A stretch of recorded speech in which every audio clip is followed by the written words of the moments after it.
Just out Sunday driving. Just out Sunday driving, it was no big deal.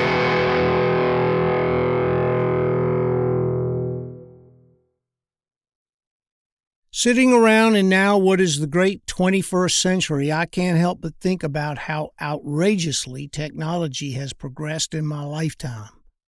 My dad was in the car business back in the day, and so of course we talked a lot about cars. I often wonder if I could drive my current car back to the early 60s, pull up and take him for a ride, how cool that would be. Yeah, it's called GPS, and it shows us where we are, and it takes us where we want to go. You wouldn't believe it. Check out the sound system. Oh, that's called radar-ready cruise control. Let me press this button and check my tire pressure.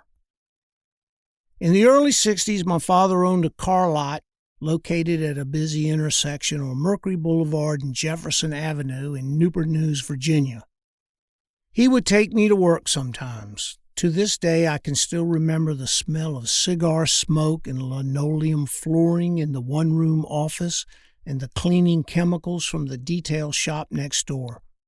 Cars were selling well. Every shipyard worker and newly enlisted military person in the area wanted one. Seems I was always stuck looking after my little dopey brothers at the movies, the pool, the campground, and even Sunday school. But one time in particular stays with me. This one morning there was a mini circus-like fair in the shopping center behind the car lot, and Big Brother was assigned to take them over to it.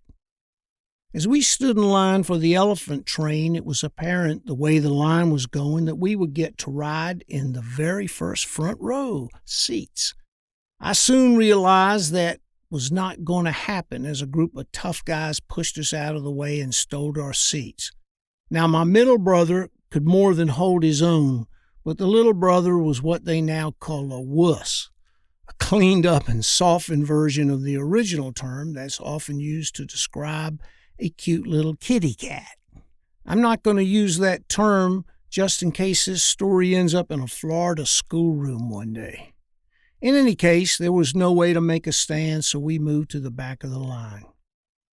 As the ride progressed, astonishingly, the elephant began to drop huge hunks of wet dung as big as footballs.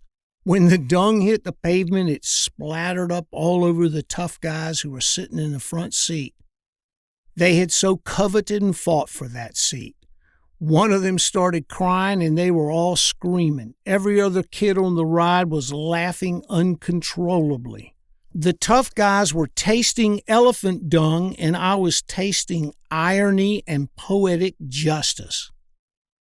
Every now and then, my dad would round up a crew and load them into the car, and we would make the trek across the James River Bridge about 35 miles to a place called Windsor. There was an auto auction in downtown Windsor where we would go to buy automobiles at wholesale prices to be resold on the lot. We would only buy as many as we had crew members that could drive them back to the lot. All the auction men smoked or spit tobacco.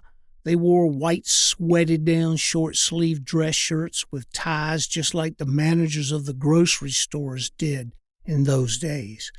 When I read Dress for Success in 1980, there were two things the author said never to do: wear a dark overcoat or a short-sleeved dress shirt.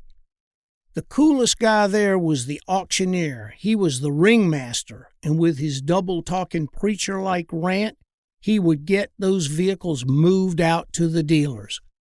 Little blah, blah, blah, let's say I got a 55 Chevy now starting at $100. Anybody want to give me 110, 110? I'm bid $110 now. Anybody want to give me 120, 120? I'm bid $125 now. Anybody want to give me 135, 135? 55 Chevy, come on now.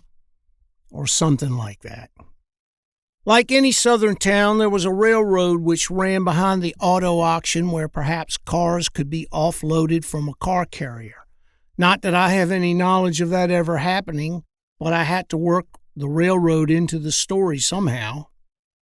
On one intrepid trip, my dad bought a lot of cars and a huge Harley motorcycle. All the crew took off with the cars, and he jumped on that hog and said, "Get on the back." With my arms wrapped around my dad, we rode back to the lot across the James River Bridge at sunset.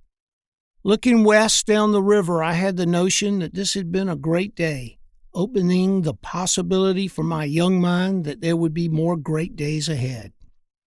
One day, my dad bought a Chevy 283 V8 with fuel injection. "Get in, let's see what this thing is going to do." We went roaring down Victoria Boulevard as he passed a bunch of teenagers in their hot car, whatever that was. They tried to challenge him at the next stoplight, but he laughed in their faces.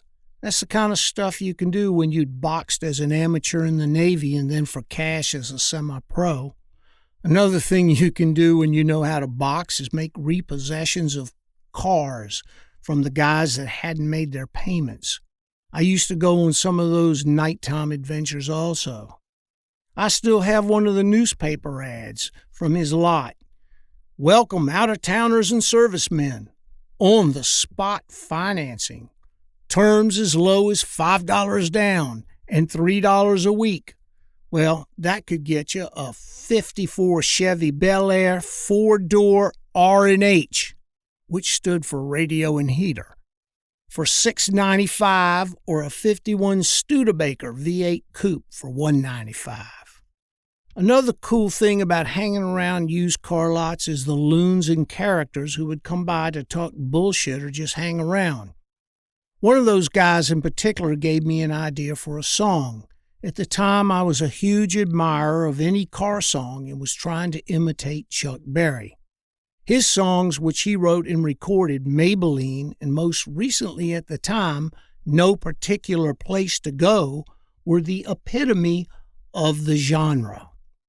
Now, during that era, Sunday driving was a thing people did, with Sunday being the day that most people had some free time. After paying their dues to Billy Graham and getting away from the family meal, they would get in their car and ride around with no destination in mind. So one afternoon at the car lot, this 120-pound chain-smoking nut with diarrhea of the mouth comes in. Apparently he knew the sales manager, and the manager made the mistake of asking him about some far-fetched tale that he'd heard about concerning the guy. The manager never got to say but a few words after he mentioned it. My dad and I sat in rapt attention as the nut, who referred to himself alternately as the poet laureate of the Pipe Fitters Union at the shipyard and as another buzzer, went on a tirade while referring to the manager as Buzz, which appeared to be shorthand for buzzard. "Oh, yeah, Buzzard, that was a day I'll never forget. Yeah, let me lay the story on your fuzzy head. Well, I was minding my own business, and out of nowhere, these freaks show up. I don't know why, but I always seem to attract trouble. Like the time I got jumped by those skinheads in Ocean City. Guy asked me for a cigarette, so I tell him no. Next thing I know, I got 3 of them kicking my brains out. Yeah, I got some buzz, or at least I did before I met them goons. Anyway, back to my story. Like I said, these freaks show up. Oh, well, I forgot to tell you, I was in my car. Right, they were in their car too. I'm with my girl at the time, Cindy Larson. You might remember that one time she was my babe. I know she's married to Jerry Jones now, but she used to be my girlfriend, okay? Those were fine days cruising down the road with her just sitting there beside me all snuggled up. She always wore those short dresses, and I would put my hand on her knees when we were driving around. What? That ain't none of your business, so shut your trap, Buzz. And for your information, that information is filed under personal. Now, where was I?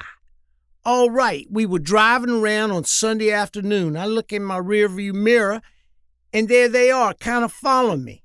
I don't know. I wasn't sure, but it looked like they were following me. I'd change lanes, they'd change lanes, that sort of thing. Well, I got to the stoplight, and I put my left turn blinker on, and I hung a fast right.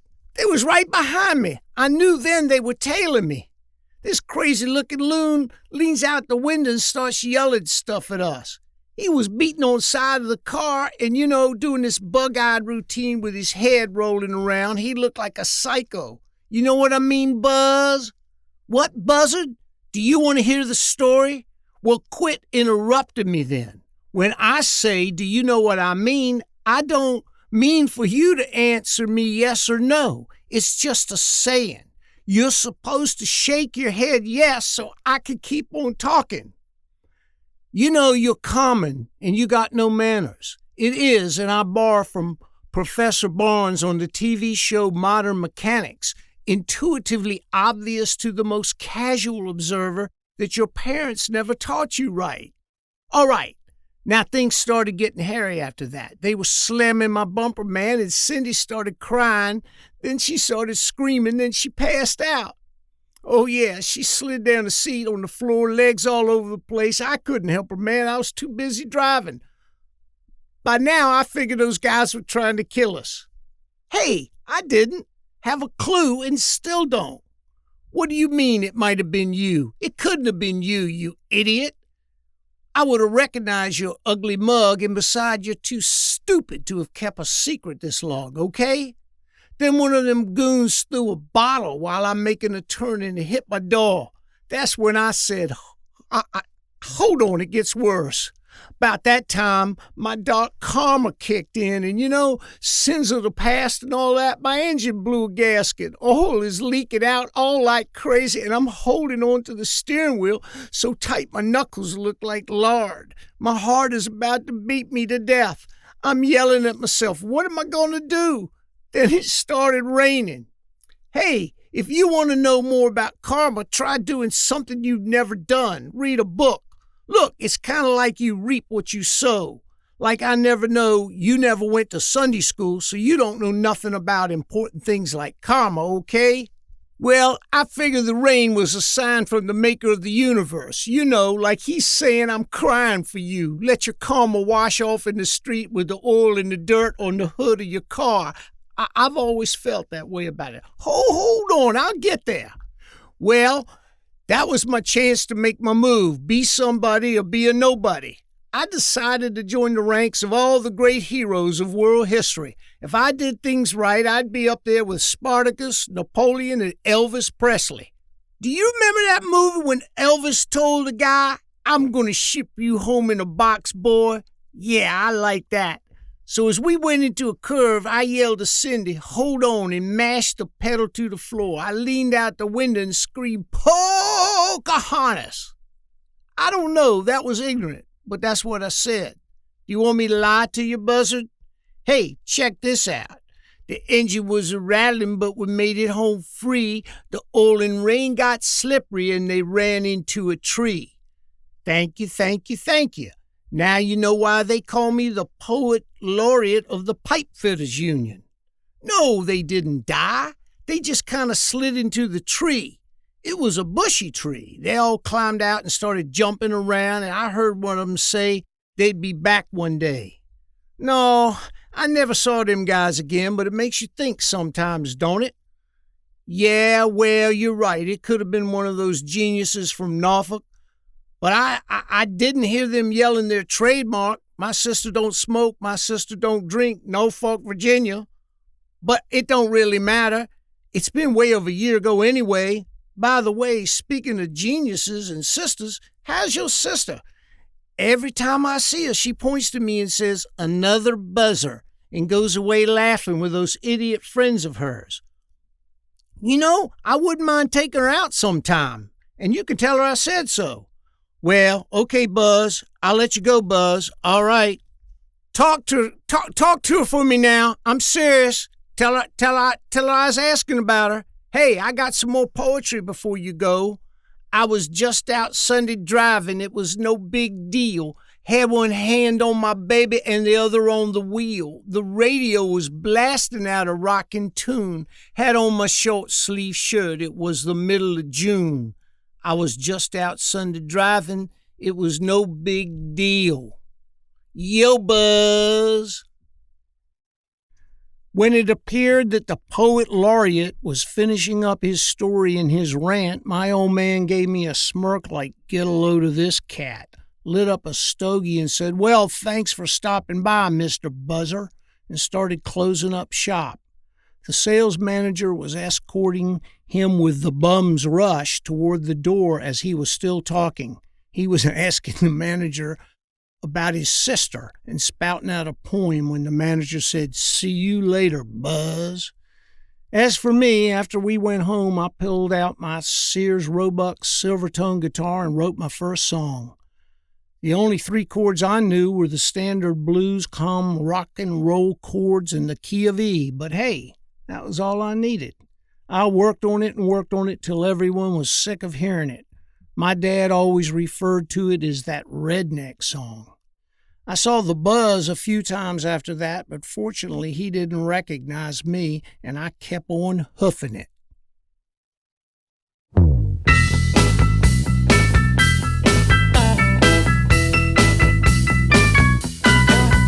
I was just out Sunday driving, it was no big deal.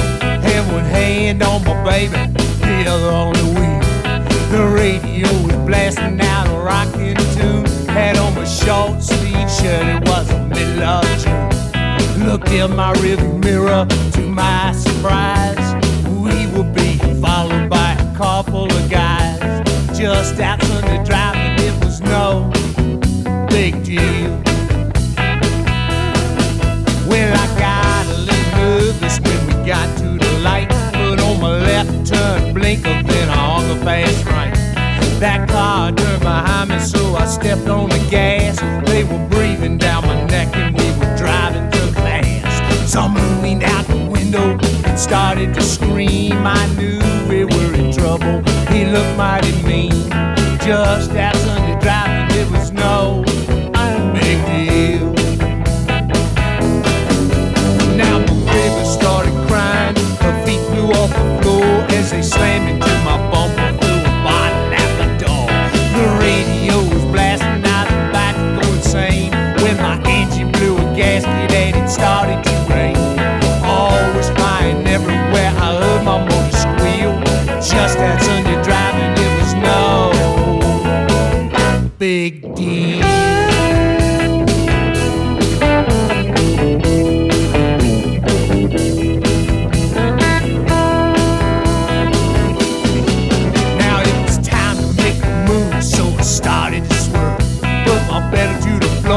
As we went into a curve, the engine was a-rattling, but we made it on free.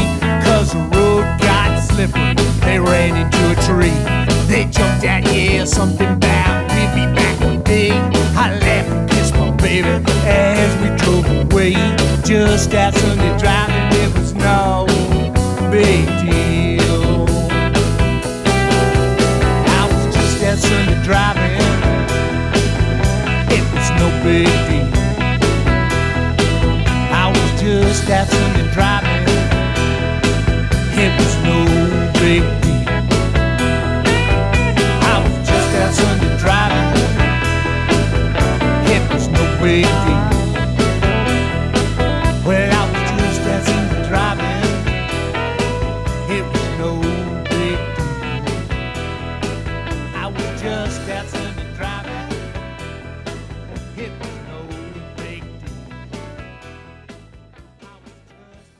The End. This song story is available for download on Audible, Amazon, and iTunes. Songs and stories written and performed by George With Wayne. All rights reserved. Writing River Publishing, 2022.